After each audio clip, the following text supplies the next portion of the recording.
Well, thanks. As I get into doing this, I realize I have a couple challenges. One is I'm the first speaker after lunch, so I saw the chocolate cake. So some of you are either going to have the food coma, and this will make it worse, or it seems like everybody went to the sugar high, so I'm not sure which one's which. The second thing is, what I'm trying to do is condense for you some 1,200 pages of literature down to like 25, 30 minutes. So this is really meant to be a flyover, and if I had a third topic of difficulty, there's a pretty diverse audience here with accountants, VARs, people in software and whatnot. So if this flies over your head, that's okay. You're like most of the people that we talk to daily on this. I have left cards out front, so if anybody wants to follow up after the fact, please do. And just what I'm going to get through in a short period of time is the new standards for revenue recognition and then lease accounting. And it's more than just understanding the accounting aspects of those. It's really looking at how it's going to affect the business throughout, all the way through the organization. All right, so really quickly, commercial for me, Haskell & White is an 85-person firm based here in Irvine. We've got a second office in San Diego. We've got international resources through what's known as the Leading Edge Alliance, which I'm on the board for. So we have really resources around the world from our humble location here that rivals that the Big Four can offer. A lot of our folks came out of the larger firms, so we practice a lot like that. We serve public companies, private companies, pretty much middle market from a 10 million to a really a $500 million level, as well as nonprofits. So that's enough of that, and we'll deal with this. It says it all. So a lot of companies are sitting here with both of these standards, and as you look at the due dates where we are in these, there's a lot of folks that are still thinking, well, this doesn't apply to me, or it's not till next year. And when you realize the complexity involved in these, the amount of work that has to go into it, a year may not be enough for some of you. And if there's anybody here with a public company? Okay, good. So we can just talk about next year. So we're actually less than a year away from the first of these becoming reality for you. All right? So revenue from contracts with customers. All right. I will give credit to Pricewaterhouse. They did a survey a couple years ago, and you can think about where you stand on the chart if you're representing a company, maybe where you think your customers are if you're a software reseller or consultant. But when they did this survey a year and a half ago, they had 65% at least of all companies said they were at least assessing this. Okay, only then were 13% actually implementing it. Now the scale should be tipped a little bit more because public companies are going to talk about actually implemented this one January 1st this year. And so there's the scale should slide, but for the private companies, I think we're still going to be looking at this 46, 47, 7. There's a lot of companies that are still sitting on the fence on what to do with this with just less than a year to go. All right, so why do we have this new standard? Internationally, there's been this goal to get the US standards and accounting standards around the world to all talk to each other. And the theory being that if we can put financial statements out around the world, they all speak the same language, everybody understands this language of business. So our group, the Financial Accounting Standards Board, has been working with the International Accounting Standards Board to put a lot of standards together so we can agree on concepts over worldwide. What this standard does essentially is take over 300 pieces of literature and creates one overarching standard for revenue and brings everything to a concept level, which is going to hurt some people's minds because they've been used to dealing with rules that are very specific to their industries. It introduces a 5-step process to how to figure out how to record revenue, how to value revenue, and the implementation is actually well underway, actually delayed. If you're a January 1st public company, you should already be doing this, but we've got public company clients that are out as far as June year ends that are looking at something now that's just 4 months away.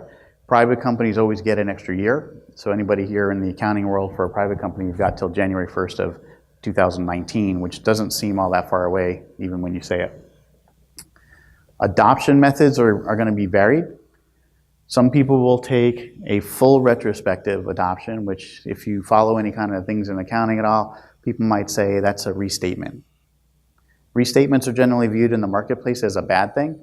But every now and then we get an accounting standard such as this that allows for something they call a retrospective approach, which is really restatement with a little r. It just lets you redo the past, if you will, based on the new standard to make things comparative. So if you do a full retrospective, if you're used to presenting comparative financial statements, more than one financial side by side, you would go back to the beginning of the first period you present. So public companies are dealing with this now. A lot of them present 3 years. So they've now restated 16 and 17 as they go into 18. Private companies might only present single years, in which case they'll probably use the modified retrospective, which is really just going to have an opening adjustment to retained earnings to adopt this new standard. We'll get to more of what that means shortly, but adopting this standard, we generally find that people, it's beyond accounting, it's systems, it affects sales, it affects contracts, it affects your price lists, it affects your deliverables, it affects what you say you're delivering to a customer, right, and how you ultimately account for that. Those of you that are in sales for companies might want to be talking to people in the accounting and finance departments, because you ultimately have to sync up your language to understand what you're selling, how it's going to be accounted for. Okay? But it takes it down to systems, it takes it into some business practices and the like that people are generally finding they're not ready for, so go back to the ostrich picture. So the 5 steps, I will say as a kind of as a negative naysayer of some of these standards, I think what we've done is we found a way to keep the profession moving forward by changing the words. Because a lot of this in substance for a lot of companies I don't think is new. I think we've managed to switch the words around to make it all sound new, but the basic process here is very similar to what we've had, especially in software industries, which deal with multiple element arrangements all the time. They sell software, license, maintenance, upgrades, etc. This is not going to be terribly new. But the first step is to identify the arrangement or the contract with the customer. So if you think retail for a second, retail is not going to have much of an effect, but anywhere you're selling something to specs over a long period of time, custom built, any of those types of things, this is all going to happen for you. So we identify what the contract is, that there is a contract. Then we have to look at those contracts and understand what each performance obligation is, right?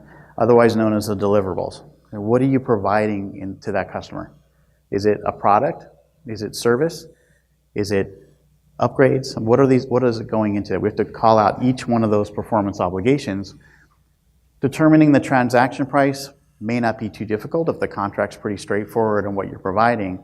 But if I just gave you 4 things as deliverables and gave you one price, step 4 becomes the problem, because I need to allocate that one price to those 4 things. And so how we're going to be looking at that as an industry is, what does each one of those have perhaps as a standalone value? If we know what each one has as a standalone value and we bundle them, we actually have to now unbundle them from a pricing and accounting standpoint. So once we know that, we can allocate the one sale price to the 4 components, and then we have to recognize revenue as each performance obligation is satisfied. So if you deliver software today, you might get the revenue for recognition for software, but if you have a license agreement that goes out for a year or 2 years, you're going to take that component and recognize it ratably over that period of time. You might be providing upgrades at some point, you take the revenue when you provide those upgrades. So it's going to cause a lot of thinking to go through and understand how each one of these things goes through financials. Okay. So a lot of big changes, and I'll boil down this slide, which has a lot of words on it, to the fact that we've basically taken anything that's industry specific and made this a broad general standard. We have a lot of rules currently that are phasing out that are for software or for real estate, for construction, to some degree nonprofits, but they're all adopting something that's very similar in a principles-based mode, which means we have to think about how judgment applies to everything. We actually have to do a lot more documentation around the decisions that are made about how revenue gets recognized. And as we work through this process here, you're going to find that there's a lot more, for those in the accounting world, there's a lot more disclosures that need to be made in the financial statements to talk about all these judgments and estimates that management's made in the process. Okay? So we're going away from a risk and reward process model to one where we can clearly show that the customer took possession, if you will, or took control over that product. And it might be at a single point or over a period of time. We have the opportunity for some companies to capitalize costs that they never did before, costs that they incurred to go sign up a contract. And those are going to get amortized over the period of the contract. That's new. People aren't necessarily looking at this as something they're used to doing. Contingent revenue. Best example I can give you is in a strip center for a retail center. They'll generally have a base rent, and then there's contingent rent based on gross sales of each of the stores. At the front end of this contract, you're going to have to estimate what you think those revenue points are going to be over the time and record it as you go and adjust it as you go. Usually, today, we wait till we earn it or know what it is before we book it. So some of this thing sounds like we're going to be inflating revenue a little bit. I'll use it as a negative term, because I think we may see some of that over time.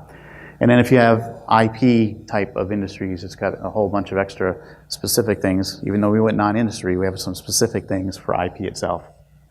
So disclosure, disclosure, disclosure. We're going to be disaggregating the revenue to its various streams. Some people will say we have one segment, we sell this thing. We're going to find that they break it down and really talk about each performance obligation, talk about the different judgments that they made in coming up with the sales prices, how they allocate the prices. There are a couple simplification steps that allow things to be recognized quicker without doing a deep analysis. But the thing that's really hitting hard here is it's much more judgment. We have to deal with the variable consideration, significant revenue reversals. What happens if you've overestimated revenue in year one, but year three you realize it's not working that way? We can have that problem. Customer options that might be built into a contract. What happens if they modify the contract? Okay, we had point A, it's going to go out for a year, and somewhere midpoint they change the contract. How does that get accounted for? Highly independent, meaning we have to deal with each performance obligation on its own as opposed to a full sale. And we deal with enforceable rights. They've introduced more of a legal concept for us in the accounting world, is really look at what's enforceable under that contract. Right? And this will generally be outside of the purchase order type of sales system. Picture of what I mentioned before. If you adopt a full retrospective version, which is the top side, you're going to restate prior years as if you use that accounting all along. Modified retrospective, you adjust your beginning balance of equity and you go forward, okay, with all new sets of explanations. When PW did this study a couple years ago, they found 52% were unsure which method they would use. 18% thought they were full retrospective, and I'm going to suggest that 18% really was the public companies because they were more prepared to do this, and they do show 3 years on a routine basis. But here's the impacts. Where is this going to affect your business? Accounting policies and procedures, clearly the first little tower there, 78% feel it's going to affect what they do on a daily basis in those accounting departments, which I would say it's not just accounting, it's across the company. It's going to change the internal controls around revenues, change business policies and practices. It will also change IT systems. So those of you that are out there selling systems and looking for ways to disaggregate this data, that's going to be really important. And then human capital ongoing management of the business itself will take adjustments to the whole realm of things. From a business standpoint, lines of credit might be affected in terms of how revenue is recorded, what type of metrics they put in there in terms of covenants. The term earnings before income taxes, depreciation, and amortization, the earnings number might change from the get-go. And when we talk about leases real quick, the depreciation, amortization, and interest will also change. Commission agreements could change. It may actually delay payments on commissions on how they're earned, and some of those might be capitalized on the front end based on the sourcing of the contract. Executive compensation, if you've got anybody that's a CEO or CFO that's based on hitting a sales target, we might have a different level of sales than what they're used to getting paid on before. Contract terms and customers, I don't usually advocate understanding the accounting and engineering your business to deal with the accounting, but with revenue recognition and leases, so just changing everything, this is one unique time to really redo the business and how you work with your customers. Financial reporting system is going to have systematic changes, down to software, down to paperwork, how it's handled. Technology is going to have to go hand in hand with that. And then there's a question of whether or not you want to implement this early. If anybody is interested, for the light reading, go out and take a look at 2 recent annual reports, Microsoft and Apple. 2 companies you would think might be fairly similar in what happens in their accounting world. Microsoft adopted early and accelerated billions of dollars of revenue, like $6.8 billion they pulled in earlier than otherwise they would have scheduled out to do. Apple, on the other hand, no change. So it's going to be a factor of how companies walk through the judgment. It's going to be really easy probably for retail. Anybody else listed in here is going to be much more difficult to get through this. So if you are anything but retail in here, if this is not your realm of expertise, take it back to the folks who have to handle this because this will get complicated. Okay, so that's revenue. That's really short. That's 500 pages. Okay, this one's 700. She likes this one because she's got fixed asset software for you. All right, so the general theme in the new lease rules is we're going to capitalize everything. The old standards have said we had capital leases, which were like a financing obligation. We put up an asset, we have a debt. And then there's the common way to go, generally referred to in a negative light, as off-balance sheet transactions, where we have operating leases, where they're more pay-as-you-go. This standard says, forget that. We don't want off-balance sheet accounting anymore. We want to capitalize everything. Right? So again, I think they found a way to change the words in a lot of places, but most of what we're going to see is like old capital lease accounting, but we gave it a new name. We gave it financing leases as the new name. Okay. So similar study a couple years ago. At the time, this is June of 2016, Deloitte went through and they found only 9.8% of financial and accounting professionals say their companies are prepared to comply. I'll give you the good news is there's an extra year on this one. But moreover, 15% of 5,400 financial and accounting professionals polled expect compliance to be easy. I think the reverse you have to understand is 85% think it's going to be difficult. And it's probably going to be difficult. And we'll point out why here, a couple things going on, right? One of the things they've talked about here, which I can cite one of our clients, people don't always know where their leases are. They don't. If you're in a one building, one location environment, you might have a good idea that you have a lease on the building. You understand you've got a lease on the copy machine, the fax machine, maybe some computer systems, and maybe that forklift out in the factory. But there are a lot of companies that have multiple offices, and they are very disaggregated in the way they handle their paperwork. And I can tell you as an auditor, when you ask for leases sometimes, or you ask for any documents, finding the documents that actually have signatures on them sometimes becomes a challenge. When you've got equipment leases, computer leases, copy leases that automatically renew, sometimes there's a document that they didn't realize at 5 years they stopped, and now they're in year 7 or 8, and they don't have a current lease agreement, but nobody ever noticed that the payment went up either. So the key observations really in this thing are going to be figuring out where the data is.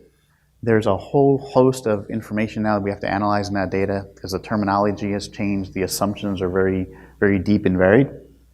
And generally speaking, a lot of computer systems, unless somebody has written a really good Excel model, are not all that yet in terms of how they handle the full variations on the lease accounting aspect. So real quick points in here, effectively all leases get capitalized, the only exception being if you happen to lease something or rent something for less than 12 months, you can expense it the way we always used to. So what that means is balance sheets are suddenly going to have assets that weren't there before. They're going to have liabilities that weren't there before because everybody's been using an operating expense model forever. Leases could be hiding. Right? Everybody can look at the top of a document, and if the word lease is there, it's like your aha moment. Oh, this is a lease. I have to do something with it. But it's the documents where there's lease terminology embedded inside another agreement that might not be so visible. And so what we look at there is something, if you're a seller of a service or some type of product, you may actually have a lease embedded in your contract, in which case you're going to be looking back at the revenue standard that we covered ever so briefly and bifurcating your revenue one more time to take a product and service and a lease component out. Real quick medical example, we have a client that was putting implants in people's legs to help them stretch out if they, born with one leg shorter than the other. Over time, they would use a radio dial to adjust that lengthening. They sold this product in 2 different ways. One, first off, they never recognized revenue until they did the implant for the product. But then they had a remote control box. One would go to a doctor, one would go home with the patient. The way the standards work is the one with the doctor, they're providing a service because the doctor can use that box on multiple patients. The one where they sent the box home with the patient was a specifically identifiable asset, and that became a lease for the 3, 6, 9, 18, 24 months that the patient had that box. Right? So same general fact pattern, 2 different accounting results. Many, many assumptions that have to be made. We've introduced a little bit of new terminology in here that really puts things on edge when you start thinking about even the basic things like the term of a lease for a office. Because a lot of these things come with renewals. So what is the term? Is it the first term, the renewed term? How many terms can you renew? They argue in all the publicity about this standard that bright line tests we had forever are gone. And I would be able to point out to you what they've done is they've basically converted them to reverse of the bright lines and said with reference back to what the old number was. So effectively the bright lines are still there. They just turned down the dial a little bit. So effective dates, public companies get this one next year, and private companies get this really for 2020. So again, if you are a one location, one building lease, one copy lease, one fax machine, may not be that big a deal. If you're like one of my clients that has offices in all 50 states, that's more than 50 offices, and all the paperwork is in each one of those offices, we've got to figure out if we even know where all that paperwork is as a starting point. We've got to watch out for transition requirements. This one doesn't go full retrospective. It only says, take it as if you had capital leases, they become financing leases. Operating leases become capital leases, but you don't have to go back and restate everything. Early indicators are people that are trying to adopt this early are already having issues with it. So even as late as January, and a meeting that was held this past week here in March, the FASB is looking for more simplification for the transition period. People are just having trouble with this one. So this affects education. I teach at Cal State Fullerton part-time, and universities aren't teaching this accounting yet. People are still trying to pass the CPA exam that's on the table, not the one we're going to have 2 years from now.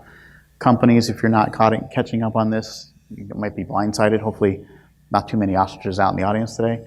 Systems, internal controls are all going to change about leases. Approval processes are going to change on leases. And by the way, if we're going to put a lease on the balance sheet anyway, some might argue that why not buy it instead of leasing it? You get some accounting that looks fairly similar. And if you have an interest rate that's favorable on a buy versus a lease, why not? Right? Leasing industry doesn't like a lot of this stuff, but it changes the way they have to talk to their customers as well. Okay? It's going to affect ratios and covenants galore. This one will affect everybody.